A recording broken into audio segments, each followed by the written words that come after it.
علماء کی کمی کوئی نہیں ہے، نہ مدارس کی کمی ہے، لیکن رجال کوئی نہیں ہے۔ وہ لوگ وہ نوجوان جو اللہ کے سامنے کھڑے ہوں تو اللہ بھی کہے تو خدا بندے سے خود پوچھے بتا تیری رضا کیا ہے، میرا بندہ بول کیا چاہتا ہے۔ فتوحات ہو گئی، کیسر و کسرا ٹوٹ گئے، خزانے آئے، کسرا کا تخت تاقدیس 140 ہاتھ لمبا، 110 ہاتھ چوڑا، 1 ایکڑ کے قریب، اور اس میں 1000 سونے کے گنبد لگے ہوئے تھے اور 1,40,000 چاندی کی میخیں لگی ہوئی تھی، اور اس کا 2.5 من کا وزنی تاج جو لٹکا ہوتا تھا وہ اس میں سر دے کے بیٹھتا تھا۔ السلام علیکم ورحمۃ اللہ وبرکاتہ۔ امید ہے دوستو آپ خیریت سے ہوں گے۔ میں آپ کے سامنے حضرت مولانا طارق جمیل صاحب کا بیان لے کر حاضر ہوا ہے۔ دوستو بیان توجہ کے ساتھ سنیے، بہترین بیان ہے، تو چلیے بیان کو شروع کرتے ہیں اور بیان کو سنتے ہیں۔ یہ سب مدینے میں آیا ہے تو صحابہ کون 10 مبشرہ مشورہ کرنے لگے، عمر کو اب اپنا طریقہ بدلنا چاہیے، اللہ نے اتنی سہولت دے دی، کوئی خادم رکھے، چھنے ہوئے آٹے کی روٹی کھائے اور کپڑے اچھے پہنے، بڑے بڑے وفود آتے ہیں۔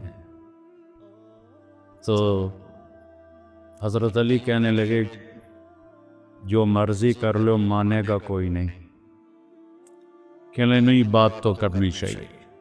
تو کون بات کرے؟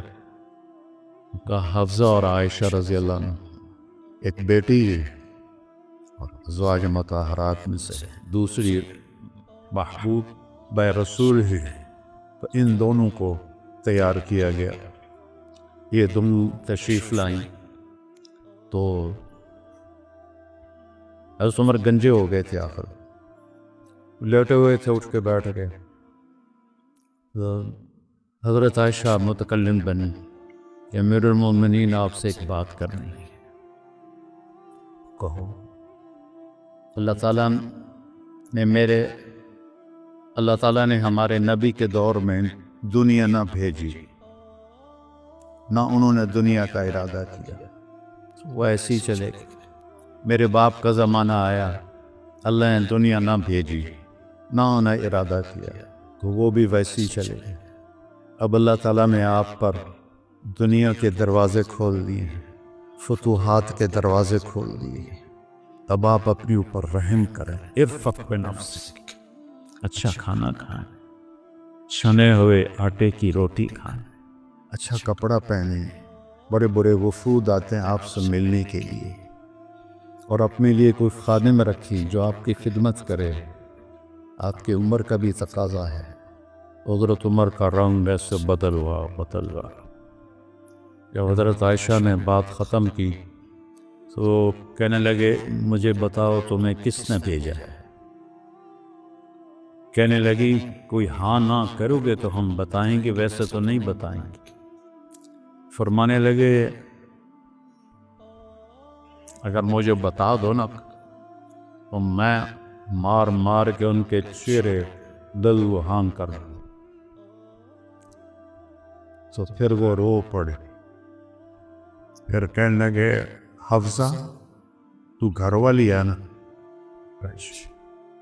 بتا اللہ کے نبی نے دن میں کبھی 2 دفعہ کھانا کھایا، صبح کھایا تو شام نہیں کھایا، شام کھایا تو صبح نہیں کھایا۔ کہنے لگے اللہم نعم، کیا تجھے یاد ہے تیرے گھر میں نبی کا بستر کیا تھا؟ ایک بوریا تھا جس کو تو دوہرا کر کے بچھاتی تھی، ایک عذاب تو نے اس کی ایک تہ اور لگا دی۔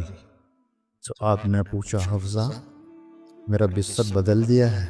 کہ نہیں یا رسول اللہ، وہی ہے، ایک تہ اور لگا دی تاکہ آپ کے لیے نرم ہو جائے، کہ اس سے واپس اسی طرح کر دے، مجھے رات کو اٹھنے میں مشکل پیش آئی۔ حفصہ تجھے یاد ہے ایک دفعہ تو نے کھانا ایک تپائی پہ رکھ کے دیا تھا، اللہ کے نبی نے اٹھا کے زمین پہ رکھا تھا اور فرمایا تھا میں جیسے غلام کھاتے ہیں میں ایسے کھاؤں گا۔ اور تجھے یاد ہے اللہ کے نبی کے پاس ایک ہی جوڑا ہوتا تھا اور اس کو خود دھوتے تھے، اور بلال آ کر کہتے تھے کہ یا رسول اللہ الصلاۃ، تو آپ فرماتے تھے بلال میرے کپڑے خشک نہیں ہوں۔ نماز لیٹ ہو جاتی تھی کہ دوسرا جوڑے نہیں ہوتا تھا۔ کہنے لگی جی ہاں، کیا تجھے یاد ہے کہ ایک دفعہ جوڑا بھی نہیں تھا، رات میں ایک انصاری عورت سے چادر منگوائی تھی اور وہ لپیٹ کر جا کے نماز پڑھائی تھی، وہ تمہیں یاد ہے؟ جی ساروں قطار رونے لگے۔ فرمایا عائشہ حفصہ جنہوں نے تمہیں بھیجا ہے انہیں جاتے کہو کہ 3 دوست ہیں جو ایک منزل کی طرف چلے، پہلا چلا وہ پہنچ گیا، دوسرا چلا وہ بھی پہنچ گیا، اب تیسرا راستے میں ہے، ان کی راہ پر چلے گا تو ان تک پہنچے گا، اگر اس سے ادھر ادھر ہوا تو بھٹک جائے گا۔ الذی نفسی بیدی لأکرہن نفسی علی ما انا علیہ، اس ذات کی قسم جس کے قبضے میں میری جان، میں اپنی جان کو اسی طرح کھپاؤں گا جس پر میں ہوں، یہاں تک کہ میرا اللہ مجھے میرے ساتھیوں سے ملا دے۔ جب خنجر لگا اور امید کوئی نہ رہی بچنے کی تو آپ نے عبداللہ بن عمر کو بلایا اور فرمایا کہ جاؤ اما عائشہ سے کہو کہ عمر امیر المومنین نہ کہنا، میں امیر المومنین نہیں ہوں۔ عمر اپنے ساتھیوں کے پڑوس میں عمر کی جگہ چاہتا ہے۔ جب وہ تشریف لے گئے تو حضرت عائشہ بھی رو رہی تھی، انہوں نے یہ روتے ہوئے عرض کیا اماں جان میرا باپ عمر بن خطاب اپنے ساتھیوں کا پڑوس چاہتا ہے۔ تو حضرت عائشہ پھر رونے لگی کہ یہ جگہ تو میں نے اپنے لیے رکھی ہوئی تھی کہ میں اپنے باپ اور خامند کے ساتھ میری قبر بن جائے، لیکن عمر مجھ سے زیادہ حقدار ہے، مرحبا بہ۔ جب وہ آئے تو ان کو حضرت عمر کو بتایا کہ اجازت ہو گئی، کہا نہیں بیٹا، ہو سکتا ہے میرے شرم میں اجازت دی ہو، جب میں مر جاؤں اور میرا جنازہ لے کے دروازے پر پہنچو تو دروازہ پر جنازہ رکھ دینا اور پھر اندر جا کے دوبارہ اجازت لینا، اس وقت اجازت ملے تو اندر لے جانا ورنہ مجھے بقی میں دفن کر دے۔ حضرت علی اور حضرت حسن آئے تو گھبراہٹ دیکھی، حضرت علی نے فرمایا موت سے ڈر گئے؟ تو سن نہیں، موت سے نہیں، ما بعد الموت سے ڈر رہا۔ کون ہے؟ لو کان بعدی نبی لکان بول لکان عمر، کہہ رہا موت نہیں، موت کے بعد سے ڈر رہا۔ تو حضرت علی نے فرمایا نہ ڈرو، میں گواہی دیتا ہوں، میں نے اپنے نبی سے سنا کہ سیدہ قبول اہل الجنت ابو بکر و عمر۔ حضرت عمر کہنے لگے حشر کے دن گواہی لوں؟ فرمائے میں بھی دوں گا، میرا بیٹا حسن بھی دے گا ساتھ۔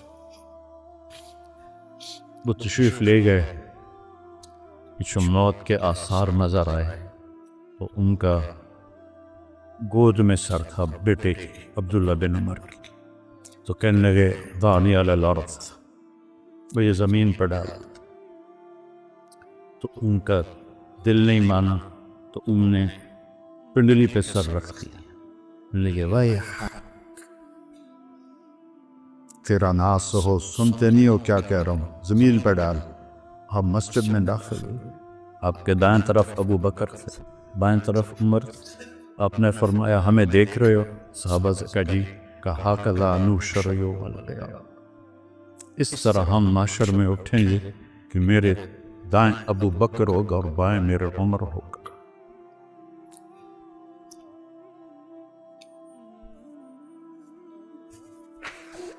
آپ نے حضرت حفصہ کو طلاق دی تو اللہ کا فرشتہ آیا کہ میرے عمر کو تکلیف ہوگی، رجوع کرو،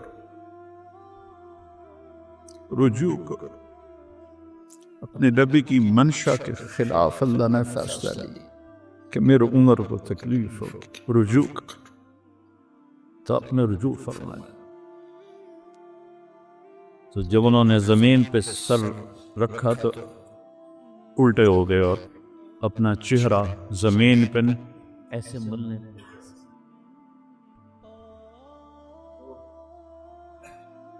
ویل لک ولأمک یا عمر ان لم یغفر لک رب، ویل لک ولأمک یا عمر ان لم یغفر لک رب، ویل لک ولأمک یا عمر ان لم یغفر لک ربک۔ یہی کہتے کہتے جان نکل گئی تو برٹن رسل نے کہا، جو ایک دہریہ تھا، انگریز مفکر، اگر ایک عمر اور ہوتا تو پوری دنیا میں اسلام ہو پھیل گیا۔